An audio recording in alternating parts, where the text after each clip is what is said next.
సత్యభామ ఏం పెట్టింది, రుక్మిణి ఏం పెట్టింది, మీకు ఆ కథ తెలుసు కదా. ఇది ఒక్క తులసి దళం పెడతారు, అట్లా పెడితే చాలండి భగవంతుడు వశమైపోతాడు.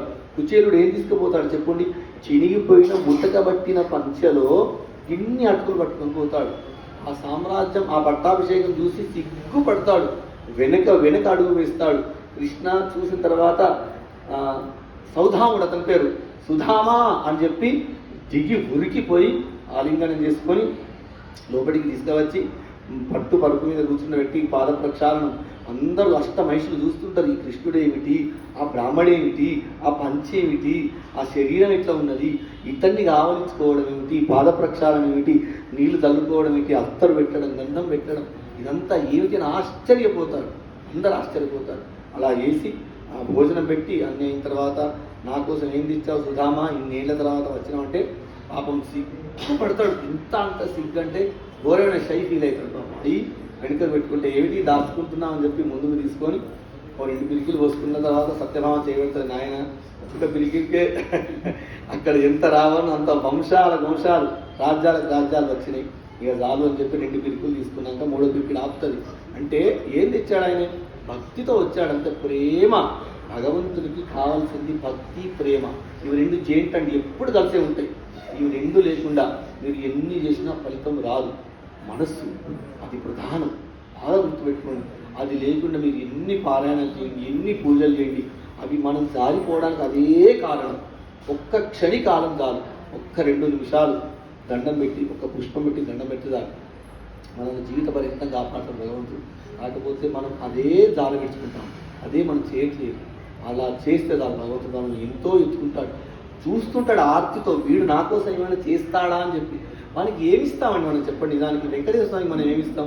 అన్ని కోట్లు, భారతదేశాన్ని కాదు ప్రపంచాన్ని కొనేంత స్వామి వారికి పాండాగారం డబ్బులని, అయినా మనం వేసిన డబ్బులన్నీ స్వామి వారు స్వీకరిస్తారు. నిజానికి మన డబ్బులు స్వీకరించారు తెలుసా? ఎవరైతే భక్తితో అన్యాయం లేకుండా సంపాదించి ఒక 100 రూపాయలు 11 రూపాయలు మూట కట్టి దాంట్లో వేస్తాడో అవి పట్టుకుంటాడు, పట్టుకుని వెళ్ళి ఉపయోగిస్తాడు. అంతే తప్ప మనం ఆ ప్లాట్ని ఈ అన్యాయం చేసి ఈ డబ్బులు సంపాదించి లక్షలు విఐపి బ్రేక్ లెటర్లో వెళ్ళి మేము 10 నిమిషాల దర్శనం చేసుకున్నామండి, మాకు హారతి ఇచ్చారండి, మనం 5 lakhs దాంట్లో వేసామండి, ఆ డబ్బులు అసలే ముట్టాడు భగవంతుడు. అన్యాయం చేసిన సంపాదించి తీసుకువెళ్ళి వేస్తే అదో పాపం. మీకు ఆ రహస్యం తెలియదు. న్యాయార్జిత విద్యం అంటే ఎంత న్యాయంగా సంపాదించి 11 రూపాయలు వేయండి, మనకు 11 లక్షలు ఇస్తాడు భగవంతుడు. ఆ న్యాయంగా సంపాదించిన దాన్ని మాత్రం పట్టుకుని వెళ్ళి ఉపయోగిస్తాడు. అందుకే ఆయన అప్పు తీరట్లేదు. అది గొప్ప రహస్యం. అది వెంకటేశ్వర పురాణంలోనే ఉంటుంది ఆ కథ. అంటే న్యాయంగా కష్టపడి ఆ లైన్లో నిలబడి కూడా మన ఫోన్లు చూడడం, వాళ్ళు వచ్చినా వీళ్ళు వచ్చినా చూడడం, మందిని చూడడం, భగవంతుడి దగ్గరికి వెళ్తే సిఫారసులు పనికిరావు. భక్తితో ఆతృత ఆర్ద్రత, అయ్యో భగవంతా నేను ఇంకా నేను చూడలేకపోతున్నా అనేటువంటి ఆతృత ఉండాలి. చూసి కళ్ళు మూసుకోకూడదు. మళ్ళీ అక్కడ అందరు పొరపాటు చూడగానే కళ్ళు మూస్తారు, ఏమి అక్కడ చూసి బయటికి వచ్చి ఆ ఒక విగ్రహాన్ని ధ్యానం చేయాలి. అందుకే ఒక్క 2 నిమిషాలనే గుళ్ళో కూర్చొని ధ్యానం చేసి ఆ రూపాన్ని ఎప్పటికీ మనం ధ్యానం చేస్తూనే ఉండాలి. అంతే తప్ప అక్కడికి వెళ్ళి కళ్ళు మూసుకొని చెంపలు వేసుకొని ఇట్లా అని పూజలు తీసుకు లాభం లేదు.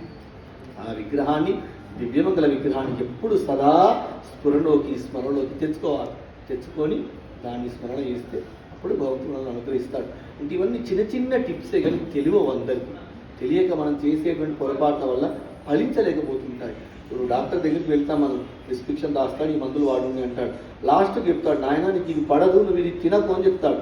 కానీ ఇంట్లోనో ఫంక్షన్లోనో ఒక్కసారి ఏదో వంకాయ కూర 2 ముక్కలు తినండి, సాంబార్లో వచ్చినాయి ఇట్లా అంటే ఆ అపత్యం ఏదైతే ఉంటుందో అదే కొంపలు ముంచుతుంది. అలా అదే ఇది కూడా అంతే. మందుకు పత్యం, మాటకు సత్యం. భగవంతుడు సత్యాన్నే గ్రహిస్తాడు, అసత్యాన్ని గ్రహించాడు. నిష్కల్మషాన్నే స్వీకరిస్తాడు, కల్మషాన్ని స్వీకరించాడు. అంతే తప్ప ఈ మధ్య ఇదో ఫ్యాషన్ అయింది. 5 నిమిషాలు చెప్తా, గాయలేదు కదా సేటు. ఈ మధ్య